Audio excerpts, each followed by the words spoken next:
Welcome back to the channel, guys. Today on Buy Once, Cry Once, we're going to be talking about a company out of Chicago, Illinois by the name of Fix-It Sticks. Before we get into the review on Buy Once, Cry Once, I like to let my viewers know why there is not a little banner above me that says that this particular video includes a paid promotion. When it comes to Buy Once, Cry Once reviews, I would like to let you guys know that while they are biased, they are never bought and paid for. In fact, I have no relationship with Fix-It Sticks. I have no Patreon. None of these items were donated or given to me at the exchange of a review. All of my reviews are things that I bought, I own, and I promote based on my desire to share them with you, my viewers, as a one-time money sink. I think this particular product is a great investment if you work on bicycles, if you work on rifles, if you work on archery, or if you just need a small toolkit for anything you might encounter in the field. When it comes to Fix-It Sticks, I want to give you guys my full price disclosure at the beginning so we know what kind of money we're talking about crying over a single time. This is called the Works from Fix-It Sticks. It includes a single torque driver all-in-one tool, and it is listed at $220, which is what I paid for it. I did buy an additional accessory from Fix-It Sticks, and I bought the Aimpoint T2 sight adjustment tool. That was an additional $10 bit, and on top of that I got another product from Rail Scales called an Ampule, which is also a T2 optic style adjustment tool. That one was $30, bringing the entire package that you would see right here to $260. So here's the Fix-It Sticks as it comes. This is called the Works with the all-in-one torque driver. On the outside is this Velcro patch. This is magnetic. Any of the parts that you need to use out in the field, from bolts to screws, it will all just stay put on this magnetic patch. Oh, by the way, on the back of the bag is MOLLE webbing, so you could attach this to your backpack, you could attach this to your gear, put it in your range bag, however you want to do it. I typically keep it separate just because it's easier to access and use. So here's how she comes. So this is the Works with the all-in-one torque driver. When you open it up, you'll notice everything is pretty much organized. You'll notice that there is blue paint around one of the bits. I actually did that, and in fact, a quick aside, something that I think you guys should all have as standard as part of your gear is some Sharpie paint pens. These are found pretty much everywhere at your local arts and crafts store. They can be shaken up, and I use different colors for different reasons. I use a lot of yellow and white on my automotive projects because I can mark bolts for their torque and put a mark across them and let me know visually if they have moved or become untorqued or are starting to loosen. You can actually do that on your rifle as well. And then I typically use a blue one or a red one for marking my equipment. When I say marking my equipment, here's a standard issue PMag. If you didn't know, these little matrix dots are actually for numbering and marking your PMags.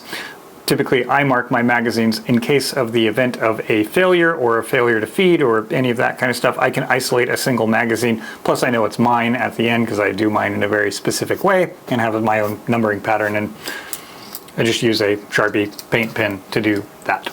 So the reason I marked this particular hex wrench on mine is because it's the one I use most often. It is the size that is most used with M-LOK.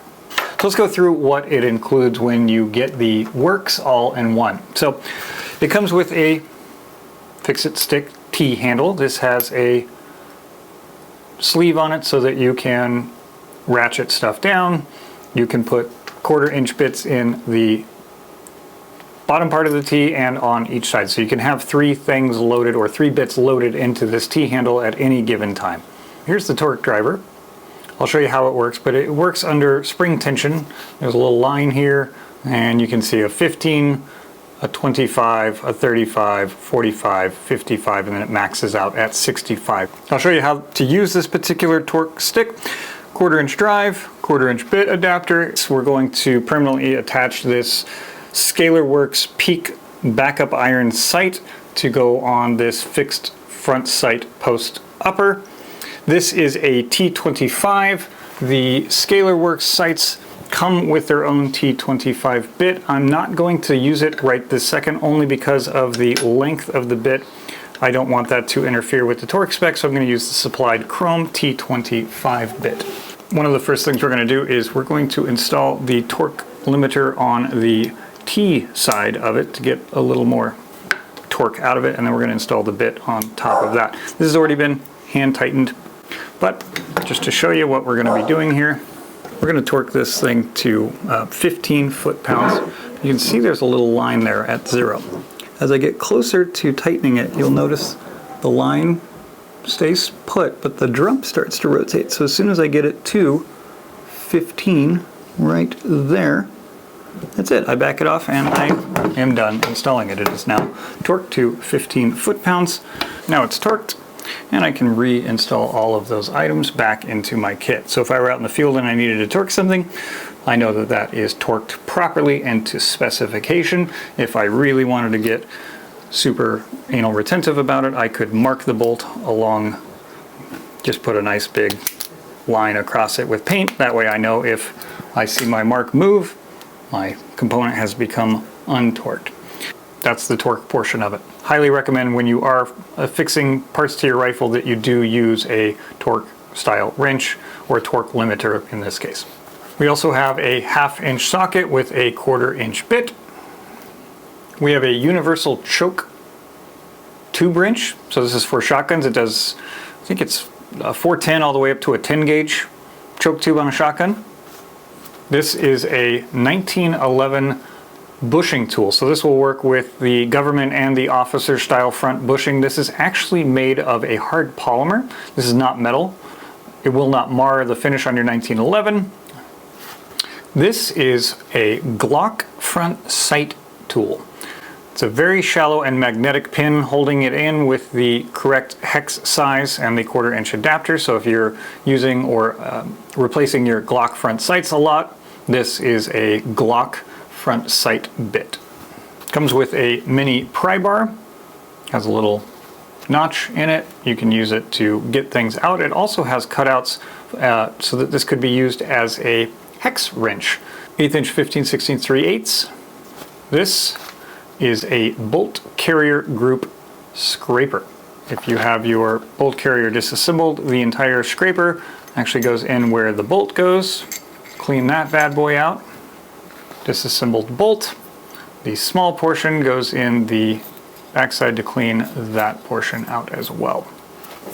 This is a metal pin punch. You can use it with pretty much any set pin that you would need to use it for. You can push these out typically by hand. You get enough leverage with the T-bar to do that. So if you needed to push out a pin in your rifles or in your handguns, this is a pin punch.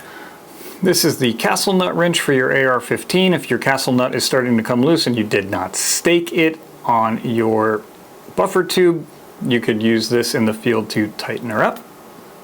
This is a non-marring plastic punch, so it won't damage anything. The entire front portion of this is polymer. Get a cleaning brush kit. So you get 2 adapters here that will allow the 8x32 thread. Put these together. Take off the adapter.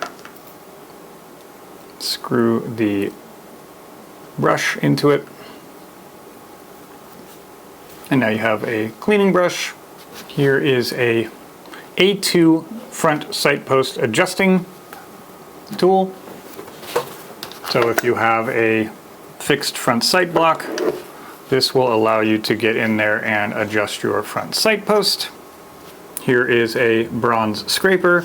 If you were to be cleaning out all the different between your lugs and you don't want to damage anything, this bronze scraper is great for using it on your bolt.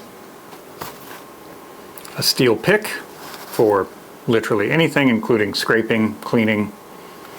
So the rest of these 24 bits are a 2.5 millimeter, a 3 millimeter, 4 millimeter, and 5 millimeter, a 0.05 inch, a 5/64, 3/32, 1/8 inch, 7/64, a 9/64, a 5/32, a 3/16, and a 1/4 inch. On the Torx, we get a T8, we get a T10, a T15, a T20, a T25, a T27, a T30. Additionally, we get a P1 and P2. Last but not least, 2 different Phillips heads and 2 different flat heads. I did purchase 1 additional component from Fix-It Sticks that is not included in this kit, and that would be this aim point front sight, aim point adjusting bit. Has the 2 dots for getting into an aim point T1, T2 adjustment. So I thought that that would be helpful. Before I had one of these, I've been using the tool from Rail Scales, which is also fantastic. The rail scales could be mounted on a keychain. It has a flat blade top and it has the aim point bottom for getting into the adjustments. Additionally, in my kit that I keep but did not come with it, small vial of rock set, pair of extra CR123 batteries, and additional anti-rotation sling mount, a piece of Picatinny M-Lock rail in case I'd like to mount a bipod to any of my rifles, and some additional hardware for my holster and any M-Lock accessories. I just keep those in a little baggie so that I have everything self-contained. So that was the Works by Fix-It Sticks. I hope you guys enjoyed today's video. If you liked it, give it a like. If you didn't, a dislike. Subscribe for more content, and I'll see you guys in the next one.